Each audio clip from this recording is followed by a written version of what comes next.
Dans cette vidéo, je vous propose de coder un robot qui va nous permettre d'afficher deux boutons, un bouton pour acheter et un bouton pour vendre. C'est typiquement un robot qui peut être utile pour les scalpers, car sur nos boutons, on pourra rentrer toute une série de paramètres ajustables selon nos besoins de trading. Les boutons, ils se présentent ainsi. On a un gros bouton bleu pour acheter, un gros bouton rouge pour vendre. Et quand on clique dessus, eh bien, ça achète ou ça vend directement. Alors, vous allez me dire, oui, mais bon, à quoi ça sert de faire des boutons sur le graphique, puisque par défaut, on a déjà ces deux boutons, un pour acheter et un pour vendre. C'est vrai, mais sur les boutons d'opération de la console MT4, le stop loss et le take profit sont à 0 par défaut, et vous êtes obligé de les placer à la main après avoir ouvert la position. Par ailleurs, sur les boutons de la plateforme MT4, vous n'avez pas de protection de money management. Si par exemple j'achète et que je perds et que disons je pète un câble parce que je veux me refaire, etc., eh ben, je peux acheter tant que j'ai de l'argent sur mon compte et que je n'ai pas un appel de marge, il va enchaîner les positions ouvertes. Avec nos boutons, on va pouvoir définir à l'avance nos règles de money management. Par exemple, le nombre de positions ouvertes est ajustable. Le premier paramètre, nombre de trades graph. En fait, ce paramètre, il s'agit du nombre de trades que je m'autorise à passer sur le graphique et par défaut, il est à 0. 0, cela signifie que je ne m'autorise qu'un seul trade. C'est-à-dire que quand j'active mon robot, si je clique sur le bouton acheter, eh bien, je ne peux acheter qu'une seule fois. Et je ne peux ni acheter ni revendre. Tant que cette position ne sera pas clôturée, je ne peux pas passer à un autre ordre. Si maintenant, par exemple, je veux acheter et vendre en même temps, alors, hop, je relance le robot. Dans la variable nombre trade graph, je mets 1, ce qui fait que je m'autorise un trade en plus. Et là, j'ai la possibilité de vendre et d'acheter en même temps. Donc là, je clique sur le bouton Buy, je clique sur le bouton Sell, on voit, j'ai passé deux trades. Si je reclique sur Buy ou sur Sell, eh bien, il ne se passe rien, j'ai toujours deux positions ouvertes. Si je voulais acheter deux fois, je dois mettre ici 1 dans le second paramètre. Et là, je pourrais acheter deux fois. Donc là, le robot, il est paramétré pour passer deux achats ou bien deux ventes. Donc on aura la possibilité de régler le nombre de trades qu'on souhaite passer. Et ça, c'est super important. Il faut se fixer des règles de money management. Ensuite, on a la possibilité de paramétrer à l'avance notre stop loss et notre take profit. Dès que je clique sur le bouton acheter, eh bien mon take profit et mon stop loss seront automatiquement assignés à la position. Donc par défaut, moi j'ai mis le stop loss à 15 points et le take profit à 15 points. Et enfin, on a la possibilité de paramétrer un stop suiveur. Une fois que la position est ouverte, on a le stop suiveur qui va s'enclencher automatiquement selon les paramètres qu'on aura rentrés à l'avance.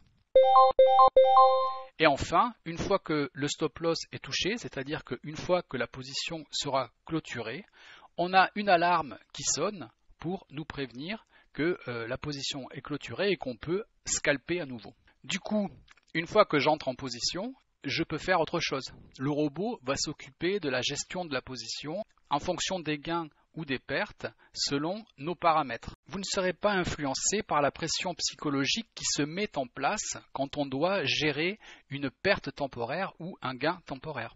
Pour coder ce robot, on va voir une nouvelle fonction qui est la fonction Chart Event.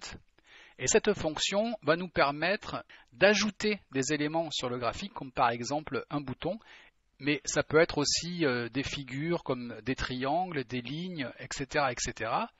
Et grâce à cette fonction Chart Event, on aura la possibilité donc de créer un événement sur cet objet. On verra également l'utilité de la fonction onDesignIt. Donc cette fonction onDesignIt qui s'active une fois que le robot va s'éteindre, elle va nous permettre d'effacer les boutons du graphique une fois qu'on va désactiver le robot. On est parti. Donc on va faire nouveau, ça change pas. Je vais l'appeler bouton scalper 2. par défaut ici, rien n'est coché. Et c'est là qu'on va cocher l'option Chart Event pour activer justement cette fonction. Donc ici on fait suivant et ici on fait terminé. Quand notre script s'ouvre, c'est le même script qu'avant, mais on a une fonction en plus qui s'est rajoutée, c'est la fonction Chart Event. Je vais enlever la propriété stricte parce que souvent ça génère des erreurs. On va commencer par entrer toutes nos variables externes.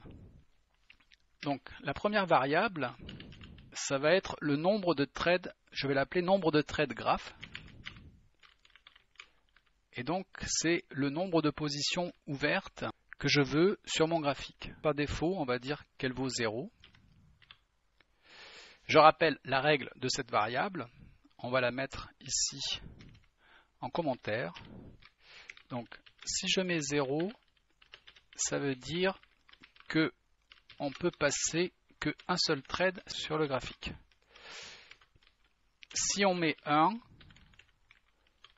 on ne peut passer que 2 threads sur le graphe. On peut acheter et vendre en même temps. Et si je mets 2, on peut passer 3 threads sur le graphe, et etc. On va créer donc la deuxième variable qui va s'appeler nombre de threads cumulés, cumul. C'est le même principe, seulement là c'est le nombre de threads qu'on va cumuler, donc soit à l'achat, soit à la vente. C'est-à-dire si on veut vendre 2 fois ou 3 fois, ou acheter 2 fois ou acheter 3 fois. Si je mets 0, je ne peux passer qu'un seul thread. Si je mets 1, je pourrais passer 2 threads.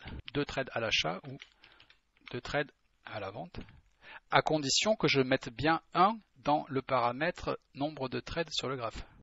Ici, c'est pas 2, c'est 3. Tac. Donc, je récapitule. Donc, si je mets 0, je peux passer un thread en tout sur le graphe. Donc, soit j'achète, soit je vends. Si je mets 1 dans cette variable nombre de threads sur le graphe, je peux passer 2 threads, d'ailleurs je vais mettre un S, 2 threads sur le graphe. Je peux acheter et vendre en même temps. Par contre, si ça c'est à 0, je ne peux pas acheter 2 fois.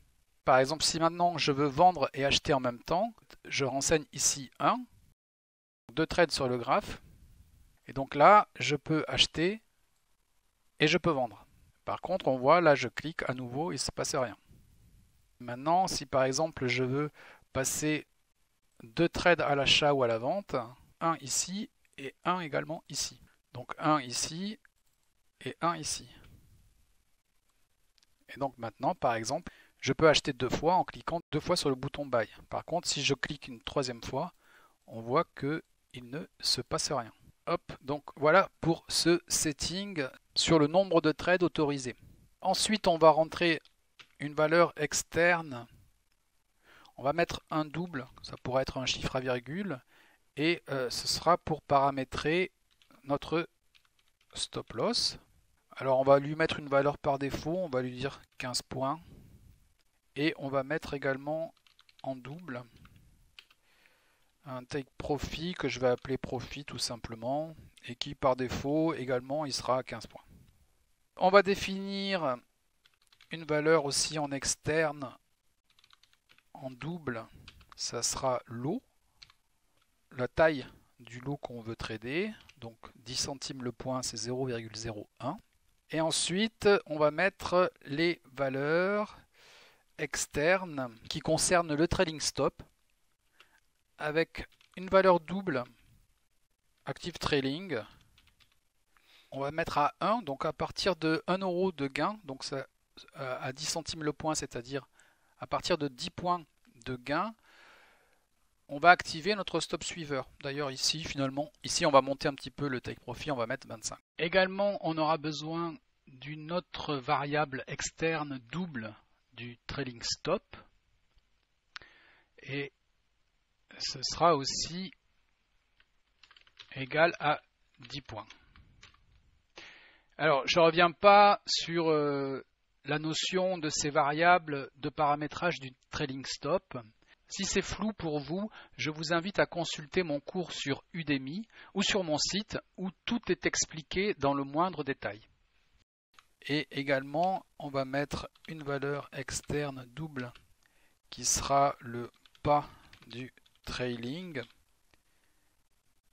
Et ça sera aussi à 10 points. On aura besoin ensuite de deux variables int, integer. Le numéro magique, on va dire 1162 par exemple, pour le bouton achat, et un magic 2 qui correspondra au bouton vente, qui sera lui à 2162 pour le numéro d'identification.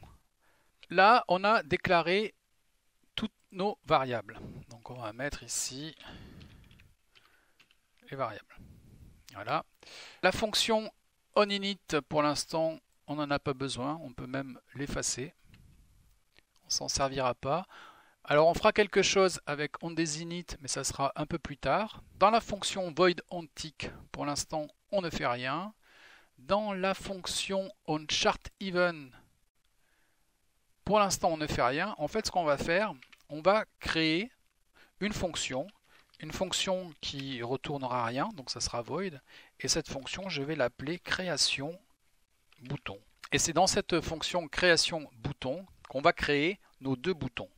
Alors, pour créer nos boutons, on aura besoin de leur donner un nom. Donc un nom, ça sera une variable string, chaîne de caractères. Et on va dire que, on va appeler ça tout simplement nom bouton. Et nom bouton, alors on va commencer par le bouton d'achat. Eh bien, on va l'appeler scalper buy.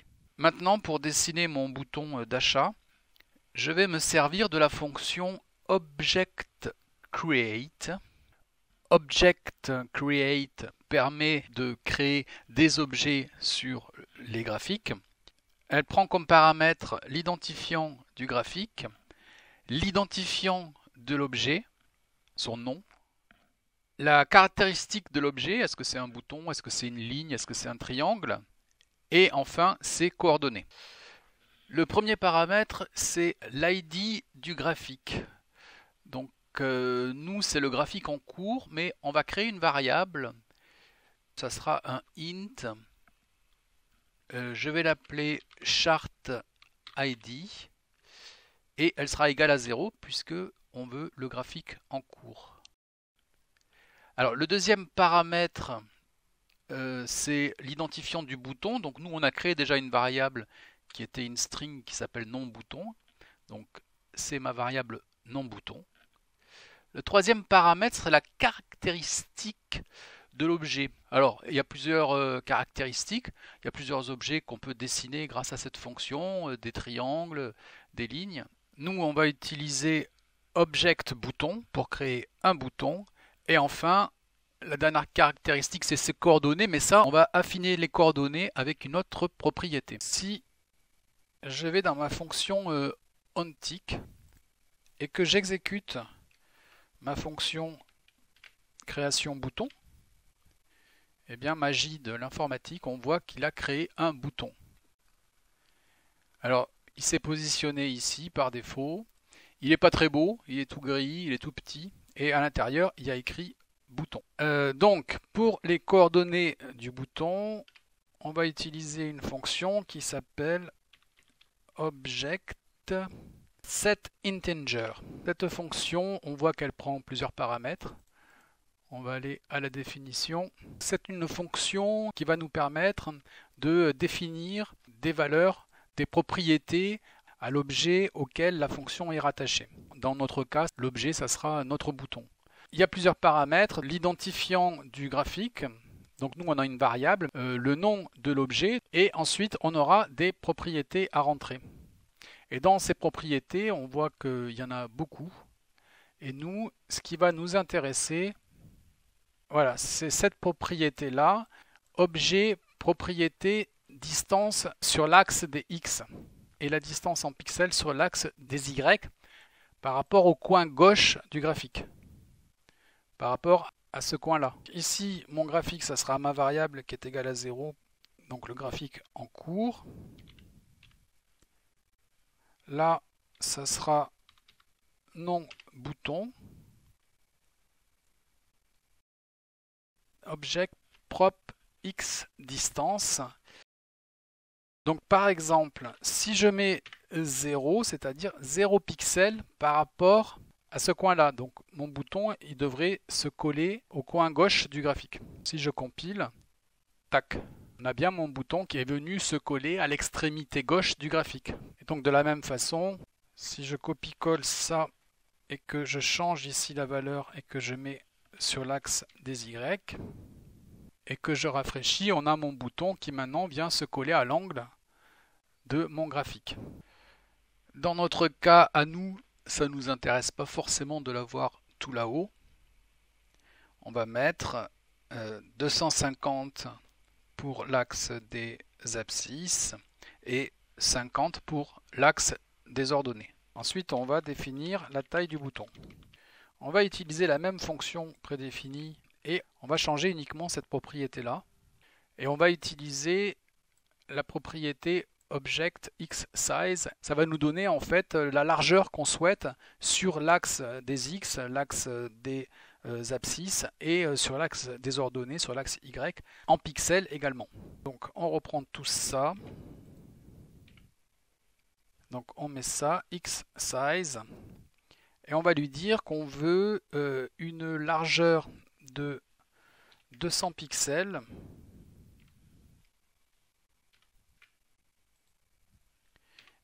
et une hauteur, donc ici je mets Y, et une hauteur de 150 pixels. Donc je compile et à la prochaine variation de prix, la taille de mon bouton s'est transformée.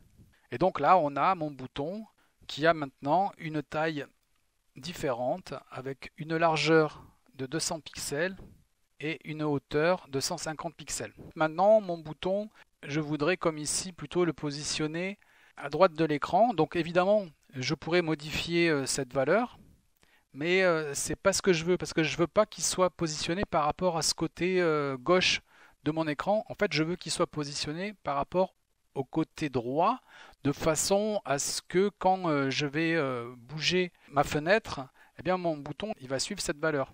On veut affiner la position relative du bouton par rapport au côté droit du graphe.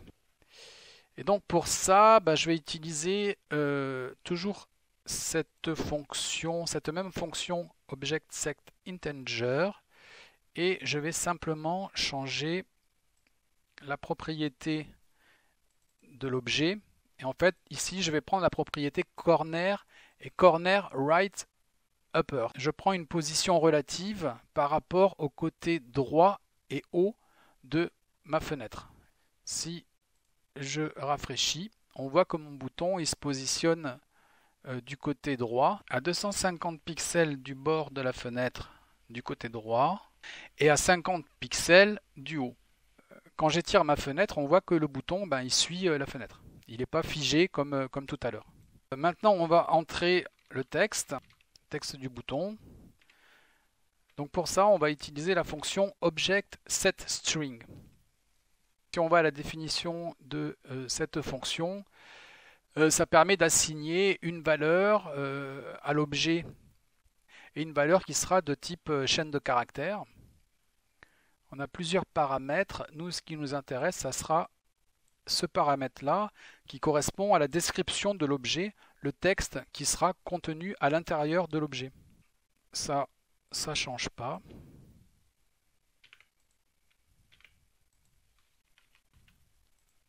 Et donc le texte, on va le rentrer ici. Donc c'est une chaîne de caractères, donc on le met entre guillemets. Et tout simplement, je vais écrire buy pour acheter. Et donc là, on voit, il écrit non plus bouton comme tout à l'heure, mais le mot buy. Donc maintenant, on va s'occuper de la fonte, donc de la police. Donc la police, ça sera ObjectSetString. Et en fait, la propriété qui va nous intéresser, ça sera ObjectPropFont. Et on va prendre une police Arial. On va faire taille de police. Aussi, on va mettre police. Donc pour la taille de police, on va reprendre la fonction object setInteger. Et là, le paramètre, ça sera object prop font size. Ensuite, on va faire la couleur. Pour la couleur, c'est pareil, on va utiliser ça. Et la propriété, ça sera object propre couleur. Donc ça, c'est la couleur à l'intérieur du bouton. Donc on va mettre du blanc. Et on va faire le background. Pour l'instant, je n'ai pas encore compilé, donc c'est pour ça qu'on ne voit rien sur le bouton. Et donc pour le background, c'est pareil, c'est object propre, mais background color. Donc comme ceci. Et on va utiliser une couleur. Donc quand vous tapez CLR, et vous avez toutes les couleurs prédéfinies. On va utiliser le bleu. Je vais compiler. Et on a notre bouton qui commence à prendre forme. On peut y rajouter des petites bordures. On va y rajouter des bordures grises. Object border color. Donc voilà nos petites bordures. Voilà, maintenant qu'on a configuré notre bouton pour acheter, eh bien on va faire le même pour vendre. Je copie tout ça. Donc il va s'appeler scalper sell. Je vais changer aussi le nom de la variable. On va dire que ça sera bouton 2. Et donc là, je vais copier partout. Donc, bouton 2, bouton 2. Donc ici, c'est sell. Ici, c'est du rouge. Et en fait, du coup, il sera positionné en position relative par rapport au côté gauche en haut. Hop, je compile. Tac, et je me retrouve avec deux boutons. En fait, ce qui se passe, c'est que quand on met 250 et 50 par rapport à l'extrémité droite du graphique, en fait, il compte par rapport à ce point-là. Et donc maintenant, on se positionne également à 250 sur 50 par rapport à l'extrémité gauche du graphique. Mais on n'est pas par rapport à ce point-là. On est par rapport à ce point-là. Donc ça va pas. Ici, c'est pas 250, c'est 50. Ça va nous permettre d'avoir quelque chose d'un peu plus aligné. Voilà. Si vous voulez mettre les deux boutons côte à côte, il nous suffit de mettre le bouton de vente également en position relative par rapport au coin droit.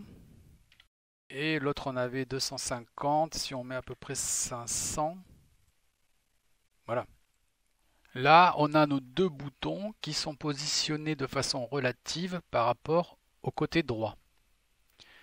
C'est pas mal aussi. Personnellement, moi, je vais mettre le bouton de vente côté gauche pour les séparer un petit peu, pour bien distinguer l'achat et la vente. Donc, grâce à cette fonction création bouton, on a créé nos deux boutons. Et maintenant, il ne nous reste plus qu'à les activer. Alors pour cela, on va utiliser la fonction onChartEvent. Donc cette fonction onChartEvent nous permet de créer des événements sur le graphique. On peut créer plusieurs événements sur le graphique, des événements qui sont liés à des touches. Quand on appuie sur une touche du clavier, ça fait quelque chose. La souris, un objet, un clic, etc., etc. Cette fonction onChartEvent, elle prend plusieurs paramètres. Ce sont des paramètres d'identification. Ça va nous permettre en fait d'identifier l'événement qu'on souhaite mettre sur le graphique. Est-ce que c'est un événement qui est lié au clavier? Est-ce que c'est un événement qui est lié à un objet cliquable, à une souris qui bouge, etc., etc. Nous, l'événement, ça sera de faire d'un objet un objet cliquable. Et le deuxième paramètre va nous permettre d'identifier cet objet. Donc nous, ça sera nos boutons.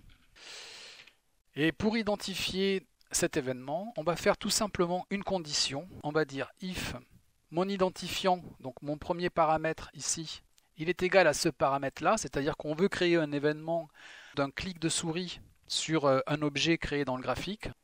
Et également, on veut que cette valeur de string, de paramètre il est rattaché à une chaîne de caractères, et ici, ma chaîne de caractères, pour nommer l'objet, en fait, c'est le nom de bouton que j'ai attribué qui s'appelle Scalper By.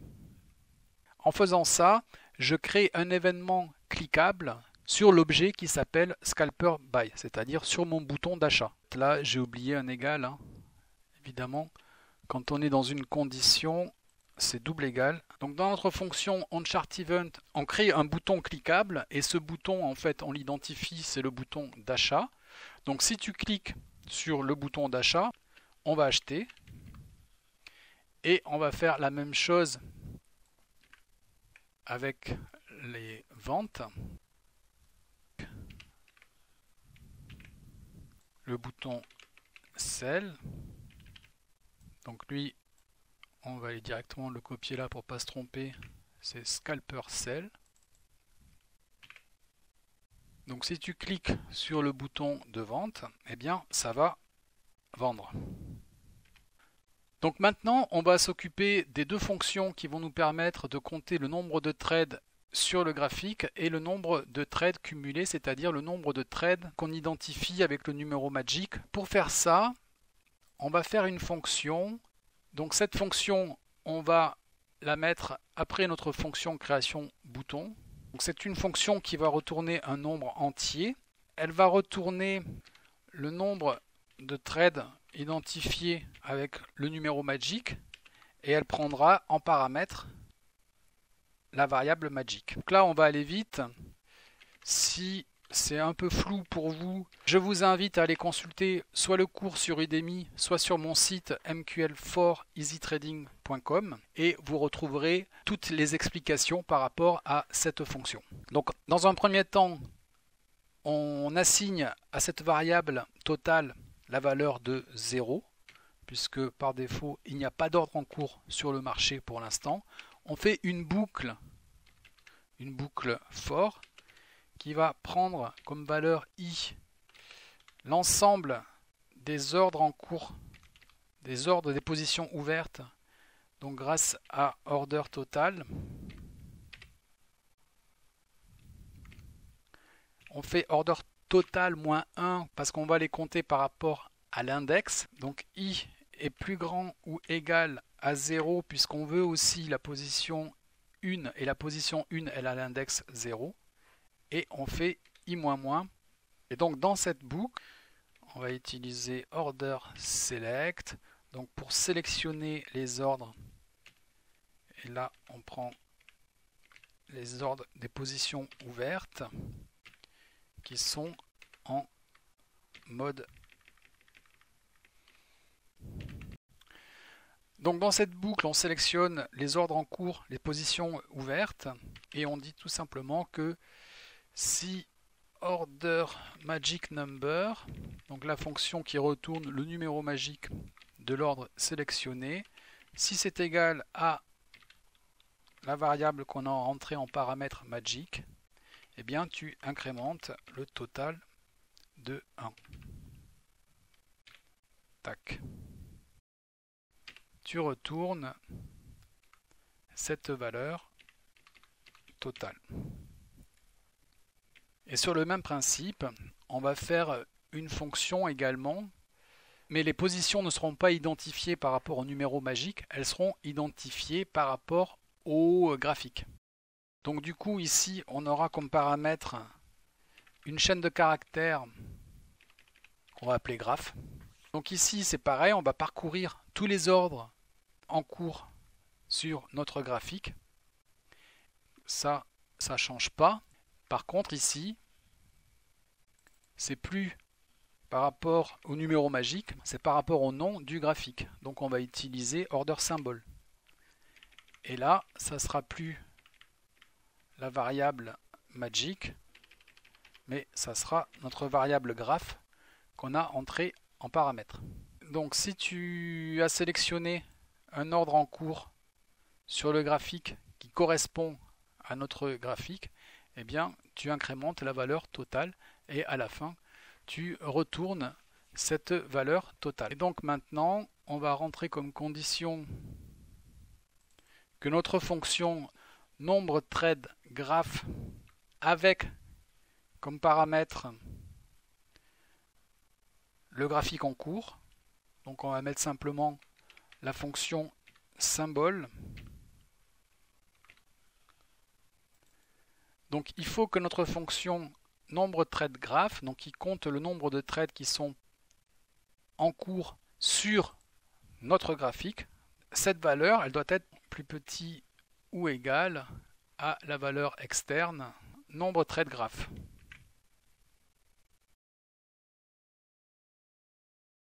Et de la même manière, on veut aussi identifier les threads par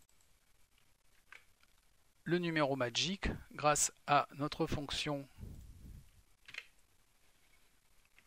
nombre thread magic et qui prendra comme paramètre, alors ici ça sera le magic tout court et pour les ventes ça sera magic 2. Et donc ça doit être également plus petit ou égal à la valeur externe nombre thread cumul. Tac. Donc ça je copie. Donc pour les ventes c'est la même chose avec la différence qu'ici on met en paramètre le magic 2. Et donc si ces deux conditions elles sont réunies, eh bien là tu peux acheter. Donc tu peux envoyer un ordre d'achat que je vais assigner à une variable order by qui sera égal à ma fonction prédéfinie order send. Tu envoies l'ordre sur le graphique en cours, on va utiliser la fonction symbole. Donc ici ça sera un ordre d'achat, donc 0. On prend à 10 centimes le point, on achète sur la demande. On met 3 points de slippage. Pour le stop loss, on va le calculer sur le bid. Si on achète et qu'on est stoppé, c'est-à-dire qu'on est en train de vendre, et donc si on vend sur le bid, notre valeur qu'on avait définie au préalable. Le take profit, on va dire que pareil, c'est bid plus profit. En commentaire, on va mettre scalp buy. Donc le magic d'achat, c'est magic tout court. L'expiration, c'est 0. Et la flèche, c'est vert. Je vais copier tout ça. Et pour la vente, ça sera une variable qui va s'appeler order sell, à laquelle on va assigner la fonction prédéfinie order send pour envoyer donc un ordre de vente au marché, donc 1, qui sera indexé sur l'offre. Ici, ça sera la demande plus le stop loss. Ici, ça sera la demande moins le profit. Ça va s'appeler scalp, on va plutôt mettre un P. Sell, on va mettre un P ici aussi. Donc là, c'est là où c'est important, ça sera le magic 2. Pas d'expiration et une flèche verte. Ah, on a fait des petites erreurs. Ah oui. Ici, j'ai oublié le point virgule et ici également. Non, et là, oui, j'ai fait une erreur de parenthèse. On relance le robot. On va laisser les paramètres à 0. Et quand je clique sur mon bouton buy, eh bien, il achète. Donc ça, c'est bon, ça fonctionne. Maintenant, si je veux acheter et vendre, en même temps, on a dit qu'on mettait 1 ici. Hop, j'achète et je vends. Par contre, là, on voit, il ne se passe plus rien. Je n'ai que 2 positions ouvertes. Et si par exemple, je veux acheter 2 fois. Donc on a dit, il me suffit de mettre 1 ici. Et là, j'ai la possibilité d'acheter 2 fois. Par contre, ensuite, je ne peux plus ouvrir de position. Voilà, j'espère que cette vidéo vous a plu. Dans une prochaine vidéo, on va continuer sur l'élaboration de ce robot en paramétrant le trailing stop.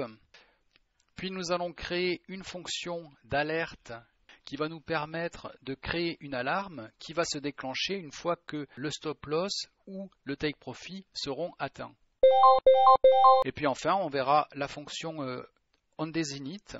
La fonction onDesign-It va nous permettre d'effacer les boutons du graphique quand on va couper le robot.